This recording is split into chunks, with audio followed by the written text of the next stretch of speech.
প্রাথমিকভাবে আমরা সবাই প্রধানমন্ত্রী যশস্বী প্রধানমন্ত্রী নরেন্দ্র মোদীজি এবং কেন্দ্রীয় গৃহ এবং সহবাহিনী অমিত শাহজিকে ধন্যবাদ জ্ঞাপন করব।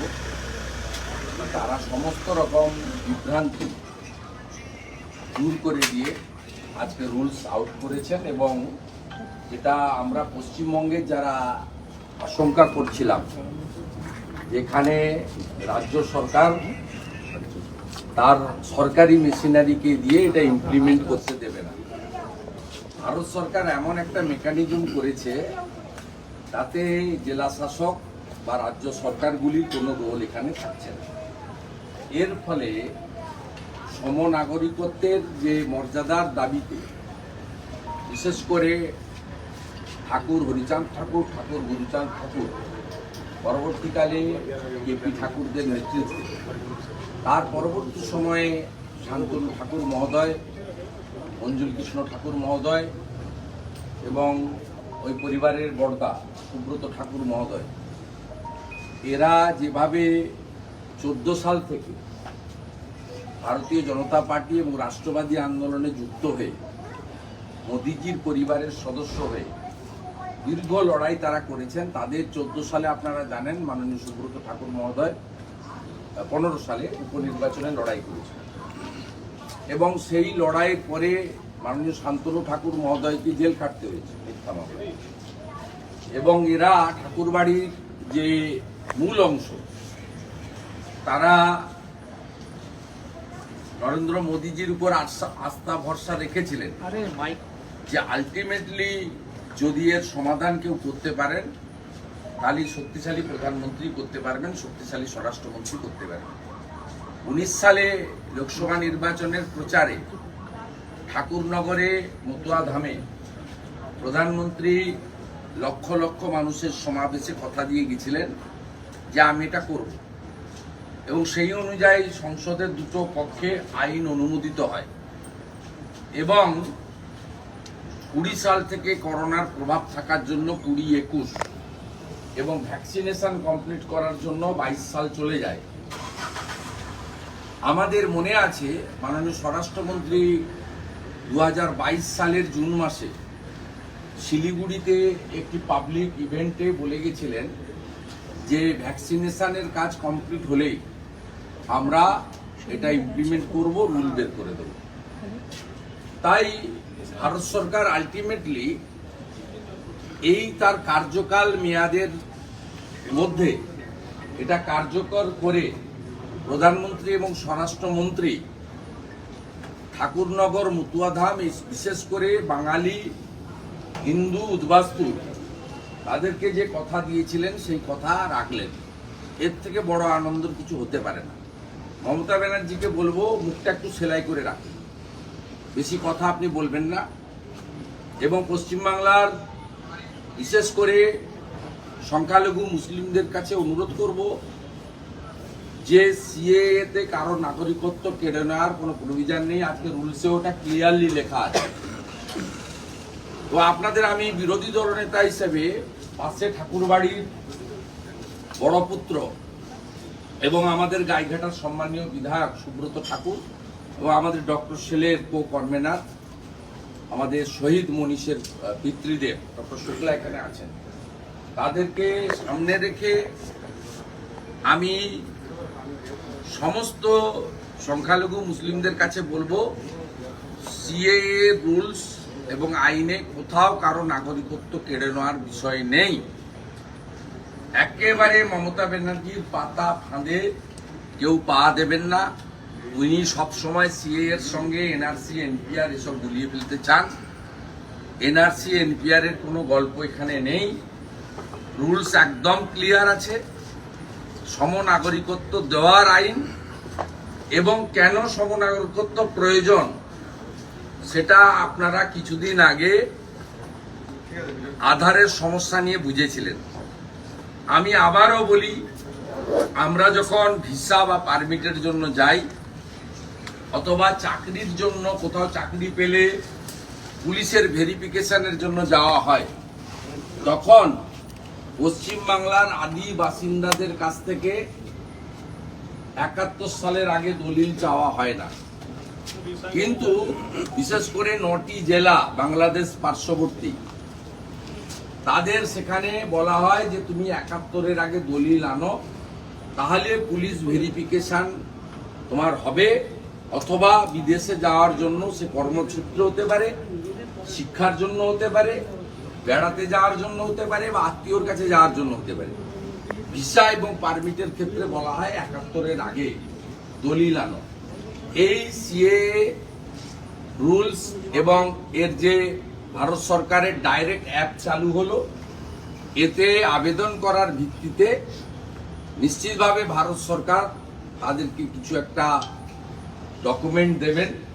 সেই ডকুমেন্টের ভিত্তিতে কোথাও ভিসা, পারমিট বা চাকরির ভেরিফিকেশন বা আধার থেকে শুরু করে পাসপোর্ট থেকে শুরু করে কোনো ক্ষেত্রেই তাদেরকে আর 71-এর আগের দলিল আনতে বলা আর আমাকে 71-এর আগে দলিল আনতে না বলা, এই যে ডিফারেন্সটা ছিল, এটা একটা অসম্মানজনক, এইটা উঠে গেল। এবং আমার মনে হয় দেশের যশস্বী প্রধানমন্ত্রী, শক্তিশালী প্রধানমন্ত্রী থাকার জন্য তিনি তার এই কার্যকালের মধ্যে 370-35-এর এ শান্তিপূর্ণ উপায়ে রাম মন্দিরের উদ্ঘাটন এবং পরবর্তী সময়ে এই কাজটা করার মধ্য দিয়ে তিনি 19-এর নির্বাচনে যে যে প্রতিশ্রুতিগুলো দিয়েছিলেন সেই প্রতিশ্রুতিগুলো পূরণ করলেন। আমি জঙ্গলমহলের কুর্মী সমাজকেও বলবো, আপনাদের যে সমস্যা মমতা ব্যানার্জি তৈরি করেছে, সেই সমস্যাও ভবিষ্যতে সমাধান এই প্রধানমন্ত্রীর নেতৃত্বেই হতে পারে। তাই আস্থা, বিশ্বাস, ভরসা তার উপরেই রাখা উচিত। এবং যেভাবে পাহাড় থেকে জঙ্গলমহল সর্বত্র মোদিজির উপর মানুষ আস্থা রেখেছেন, আমি 4টে কর্মসূচিতে প্রধানমন্ত্রীর ওখানে উপস্থিত থাকার সুযোগ নিয়েছি, তাতে মানুষের যে আবেগ এবং বিশ্বাস এই শক্তিশালী নেতাকে দেখে, এর জন্য আমরা সবাই নিশ্চিতভাবে গর্বিত। এবং আবার তৃতীয়বারের জন্য প্রধানমন্ত্রী তিনি হবেন। বাকি যা যা কাজ বাকি থাকলো, ওনার তৃতীয় টার্মে তিনি শান্তিপূর্ণ উপায়ে সকলের মুখে হাসি রেখে সবকা সাথ, সবকা বিকাশ, সবকা বিশ্বাস, সবকা প্রয়াস, বিকাশবাদের জয় ঘটিয়ে তিনি এটা করবেন। আবারও বলি, মমতা ব্যানার্জি পশ্চিমবঙ্গে ভোট ব্যাংকের রাজনীতির জন্য, বিশেষ করে সংখ্যালঘুদের, মুসলিমদেরকে উস্কানোর নানাভাবে চেষ্টা করবেন। কেউ যেন ওনার পাতা ফাঁদে পা না দেন। এক্ষেত্রে বলবো, নবান্নের তরফ থেকে আজকে বৈঠক করা হচ্ছে, আইন শৃঙ্খলা পরিস্থিতি রাজ্যে সর্বত্র ঠিক থাকবে, আইন শৃঙ্খলা ঠিক থাকবে। মমতা ব্যানার্জিকে বলবো, উনি একটু সিদ্দিকুল্লাহ চৌধুরীকে যেন সামলে রাখেন, আর উনি যেন গতবারের মতো ক্যা ছি ছি এসব করে ওই সিটির মোড় থেকে শ্যামবাজার 5 মাথার মোড় প্রথম মিছিল বের করে আগুন লাগিয়েছিলেন, এই কাজটা করতে না বলবো। আর সংখ্যালঘু মুসলিমদের বলবো, এই পাতা ফাঁদে একদম পা দেবেন না, আইনে পরিষ্কার লেখা আছে। আর আমি আবারও বলি, 2,28 লক্ষ লোকের প্রতিনিধি হিসেবে বিরোধী দলনেতা, একজনও নাগরিকের যদি কোনো রকম অসুবিধা হয়, আমরা গ্যারান্টার থাকছি। এবং বিজেপি এনডিএ পরিচালিত 18টা রাজ্যে কারোর ধর্মাচরণ, কারোর অর্থনৈতিক অধিকার, শিক্ষার অধিকার কোথাও ভারতীয় জনতা পার্টি কোনো নাগরিকের সঙ্গে করেনি, পশ্চিমবঙ্গ তার বাইরে নয়। মমতা ব্যানার্জি একটা ভ্রষ্টাচারী, দুর্নীতিগ্রস্ত, তার বিরুদ্ধে আমাদের সর্বাত্মক লড়াই চলবে। এখানে কোনো ধর্ম সম্প্রদায় ভাগাভাগি ভিত্তিতে হবে না।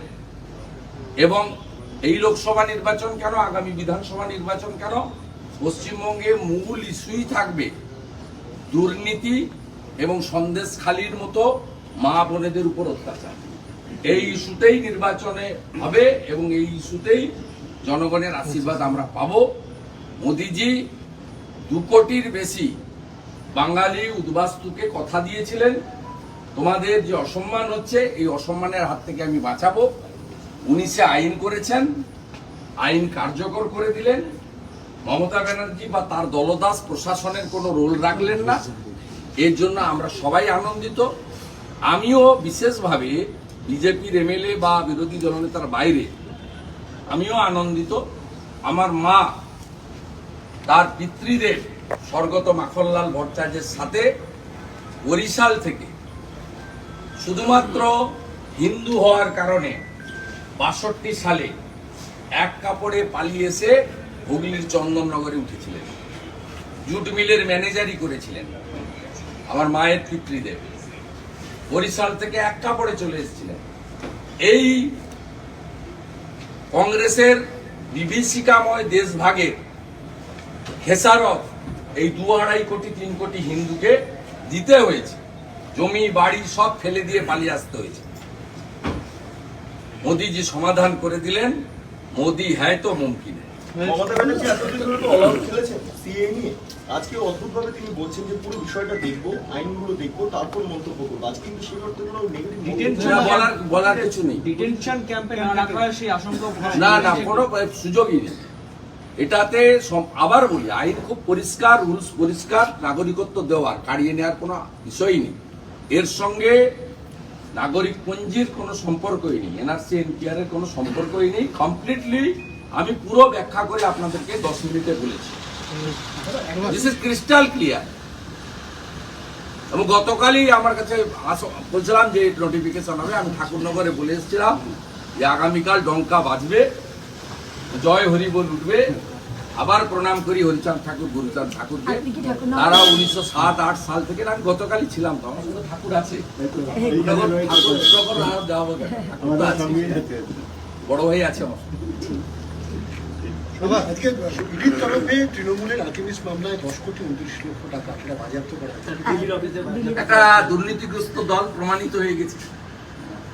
ভাইপো কি সব বলছিল না, প্রমাণ হলে কি হবে, কতবার আর প্রমাণ হবে। লিপস এন্ড বাউন্সে 7 কোটি 25 লক্ষ টাকার সম্পত্তি বাজেয়াপ্ত হলো। তৃণমূল দল, মমতা ব্যানার্জির উচিত এই দলটার স্যারেন্ডার করে দেওয়া, আর নির্বাচন কমিশনের উচিত এর যে পঞ্জীকরণ আছে এটাকে খারিজ করে দেওয়া। একটা প্রমাণিত টেন্টেড দল, করাপ্টেড দল, ইডি সম্পত্তি বাজেয়াপ্ত করেছে মানে মানি লন্ডারিং এস্টাবলিশ। আমি তো বহু সভাতে বলেছি, 11 সালের ভোট করেছে সুদীপ্ত সেন গৌতম কুণ্ডুর টাকায়, 14 সালের লোকসভা নির্বাচন করেছে আলকেমিস্টের কেডি সিং এর টাকায়, 65 কোটি টাকার বিনিময়কে রাজ্যসভায় পাঠানো হয়েছে। মুকুল রায় সব জানে, মুকুল রায় বিতরণের দায়িত্ব ছিল। দেশের শীর্ষ আদালত বললো যে আগামীকাল আমি এটা নিয়ে মত, আর আজকে সুপ্রিম কোর্ট সর্বোচ্চ, আমি এটা নিয়ে বলছি ইডির উপর হামলার ঘটনায় শেখ সাজিদ জিয়াউদ্দিন সহ দারুণ খবর। জিয়ারুদ্দিন মোল্লা, সিরাজউদ্দিন, আর দিদার বক্স আর ফারুক আকুঞ্জি, আরো দুটো ছাড়া আছে, কেন ছেড়ে রেখেছি? দারুণ খবর। বলছি ভালো করে ডিনার করবো। মুকুটমণি অধিকারী দাদা, দারুণ, মুকুটমণি অধিকারী দুটোই গেছে। জালও গেছে, গামছাও গেছে। 4 লাখ ভোটে জগন্নাথ সরকার জিতবে, 4,50,000 ভোটে শান্তনু ঠাকুর জিতবে। 11টা মতুয়া লোকসভা কেন্দ্রে নমশূদ্র মতুয়া সম্প্রদায় সঙ্গে রাজবংশী এবং বাঙালি হিন্দু, কারোর ভোট রাষ্ট্রবাদী মুসলিম আমাদের বাইরে যাবে। এখন সিএর পরে মুকুটমণি অধিকারী আসতেছে। সিএর পরে যদি মুকুটমণি অধিকারী আবার যদি আসতে, কোথায় আছে? আপনারা দলে ফিরতে চান যদি দলে যদি ফিরতে চায়, বিজেপিতে যদি তাহলে ফিরতে চায়, ব্রিগেডে একটা সভা করতে হবে, র্যাম্প বানাতে হবে, ফ্যাশন শো হবে। শোনা এসসি এসটি ভোট টানতে চাইছে, সেজন্য কালকে আমার নতুন মঞ্চে ওসব হবে না। বুধবার দিন ওর বিধানসভা কেন্দ্রে 25,000 লোকের জনসভা হবে, আমি বক্তব্য রাখতে যাচ্ছি। শুনুন এখন একটাই লক্ষ্য হবে, মুকুটমণির জামানতটা যাতে জব্দ করা যায়। ও 10,000 টাকা দিয়ে নমিনেশন করবে, ওটা যেন ফেরত না যায়। বিশ্বজিৎ দাস, মুকুটমণি অধিকারী এবং কৃষ্ণ কল্যাণ তিনজনই বিজেপির টিকিটে বিধায়ক হয়েছে। এই তিনজন আবার তৃণমূলের টিকিটে এখন লোকসভা যেতে চাইছে। আপনি মাননীয় অধ্যক্ষ সম্মানীয় বিমান বন্দ্যোপাধ্যায়কে প্রশ্ন করুন। আপনারা তো গ্যালারিতে অনেকে থাকেন, আমার রেকর্ড অনুযায়ী ওরা তো বিজেপিতেই আছে। কি বাবু, বিমান বাবু কি বলবেন এখন? সংসদীয় ইতিহাসে কলঙ্কজনক অধ্যায়। অধ্যক্ষ এবং শাসক দল বলেন এরা সব বিজেপিতে আছে আর বাইরে এরা সব তোলামূলে আছে। চলো শেষ বলুন। পিছু হটো পিছু হটো ওকে পিছু জিজ্ঞেস করবেন নি? পিছু আমার উপরে। বিধানসভায় নিয়ে পিছু হটো না तुम बाया आओ ना रोल चलो रोल এটা ঢুকে বন্ধ হয়ে গেছে या हम लोग आभारी हूँ और मोदी गारंटी है। ये नया कानून नहीं है, 19 साल में कानून पारित हुआ था, वो इम्प्लीमेंट हो गया। बीच में कोरोना के लिए वैक्सीनेशन के लिए 2-3 साल चला गया, लेकिन तो ये तो होने वाला ही था। और मोदी जी आपने जो कमिटमेंट करता है चुनाव में, 14 में जो कमिटमेंट किया था वो 19 तक पूरा कर दिया।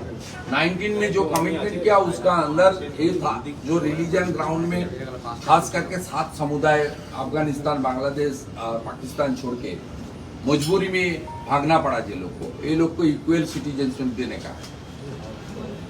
जब ये लोग पासपोर्ट के लिए, वीसा के लिए, नौकरी की VRS के लिए जाता है एडमिनिस्ट्रेशन के पास, तब 71 का पहले का डीड रजिस्ट्रेशन दलील ये इसको मैंडेटरी था देना। कहाँ से मिलेगा इसको 71 का पहले का डीड? आज वो खत्म हो गया। और बहुत अच्छा कदम है बंगाल में 2.5 करोड़ 3 करोड़ खास करके हिंदू रेफ्यूजी आज बहुत खुश है। इस लोग को इक्वल सिटीजनशिप मिल गया। इस लोग को VRS लेने के लिए पुलिस वेरिफिकेशन, पासपोर्ट, वीसा लेने के लिए कोई दिक्कत का सामना नहीं होना पड़ेगा। आधार सरकार की सब जो आपका कल्याणकर कार्यक्रम है उसका बेनिफिट पाने के लिए कोई दिक्कत नहीं होगा। ये बहुत बढ़िया कदम है और इसमें ये बहुत क्लियर है, किसी का सिटीजनशिप छीनने का एक्ट नहीं है। ममता बनर्जी कोशिश किया हम प्राइदा करने के लिए, फिर करेगी वोट बैंक की तुष्टिकरण की राजनीति के लिए, उसका चक्कर में मत पड़िए। ये आइन, ये लॉ बहुत क्लियर है। इसमें उद्वास्तु रिफ्यूजी होकर जिसको आना पड़ा रिलीजन ग्राउंड में, तो देने का है। किसी को आपका सिटीजनशिप छीनने का कानून नहीं है। हम पूरा बंगाल में आज खुशी का माहौल है।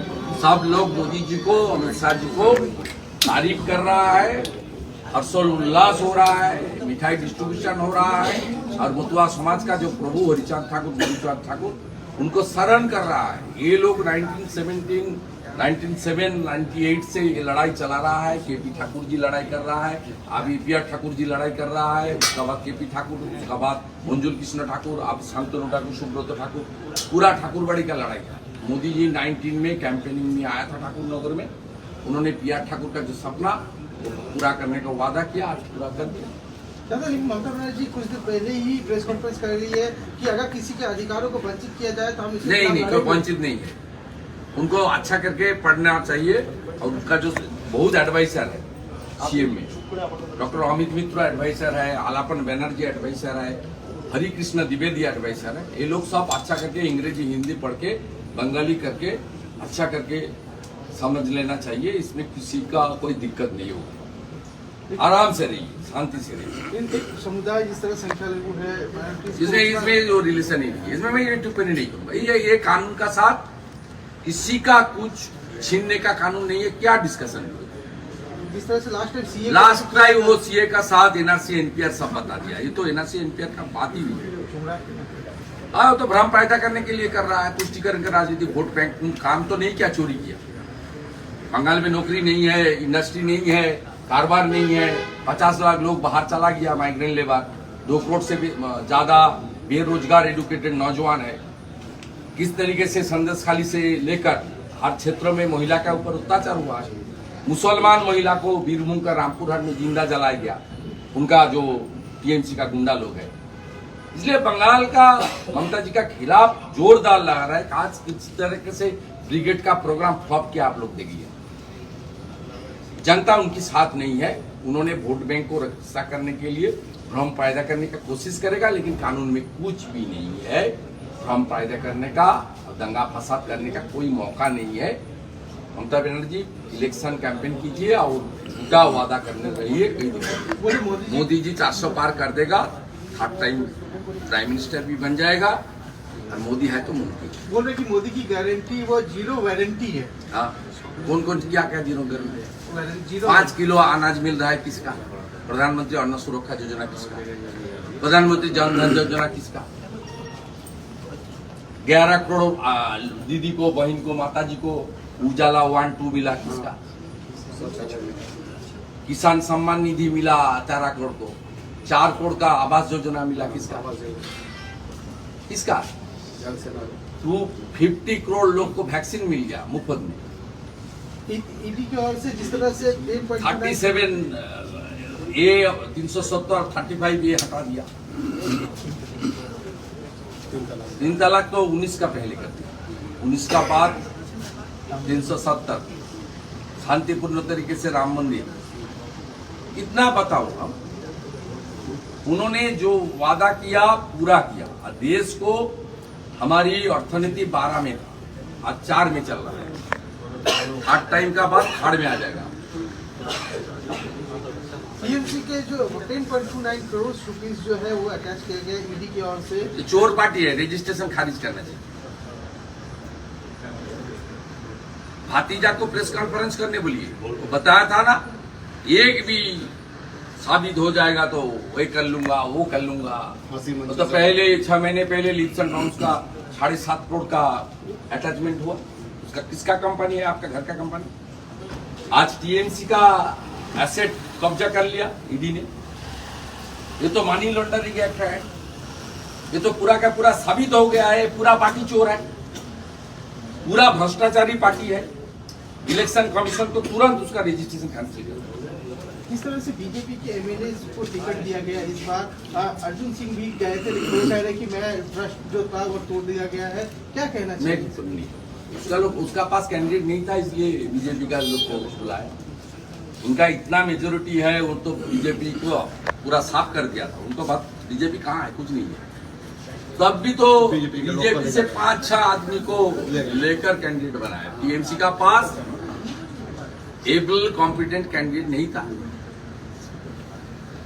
तो वो तो दूसरा बात है। ये सब लोग तो असेंबली के अंदर आप देखा ना, ऑनरेबल स्पीकर बार बार बताए ये सब बीजेपी का आदमी।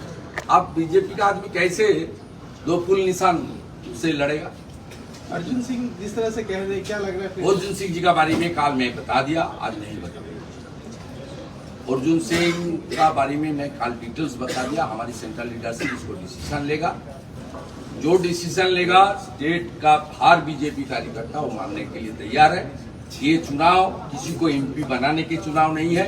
ये नरेंद्र मोदी जी को 3rd टाइम प्राइम मिनिस्टर बनाने का चुनाव है। देश के हित में हम लोग काम करेगा। कमल खिलेगा तो मोदी जी 400 लेकर प्राइम मिनिस्टर होगा। मोदी जी का चुनाव है, इसमें कहाँ कौन खड़ा होगा तो छोड़ दीजिए, उसका बात डिस्कशन करने का कोई जरूरत नहीं। कोई देशवासी, मैं तो बीजेपी कार्यकर्ता हूँ, बीजेपी जीतना चाहिए तो मेरा मन का मेरा इच्छा होगा। लेकिन पूरा देशवासी, आपका घर का आदमी भी दूसरा वोट नहीं करेगा। क्यों नहीं करेगी? हर हालत में इस देश अफगानिस्तान बन जाए, यूक्रेन बन जाए, गाजा, पैलेस्टाइन, लेबानन, इजराइल बन जाए, ये किसी को सहन नहीं होगा। हर देशवासी देश में शक्तिशाली, इतना बढ़िया एबल लीडरशिप मिला, इनको रक्षा करने का काम करेगा। और ईवीएम का बटन पर, कमल के निशान पर बटन दबाएगा मोदी जी को पीएम करने के लिए। बैराकपुर में कौन खड़ा होगा, कंटाई में कौन खड़ा होगा, कलकत्ता उत्तर दक्षिण में कौन खड़ा होगा, वो इशू नहीं है। इशू है नरेंद्र मोदी जी प्राइम मिनिस्टर होगा, 400 सीट लाएगा और बंगाल से ज्यादा सीट मोदी जी का पास होना चाहिए। प्रधानमंत्री जी का इतना बढ़िया जीत में बंगाल के भी अच्छा हिस्सादारी होना चाहिए। इसलिए ये भूमि डॉक्टर श्यामा प्रसाद मुखर्जी का भूमि है, जिन्होंने जनसंघ से लेकर भाजपा तक ये पार्टी को आज विश्व का सबसे श्रेष्ठ पार्टी बनाया, भी सोपान तैयार किया है। हमारी बंगाल भारत केसरी, बंगाल का धरती पुत्रा डॉक्टर श्यामा प्रसाद।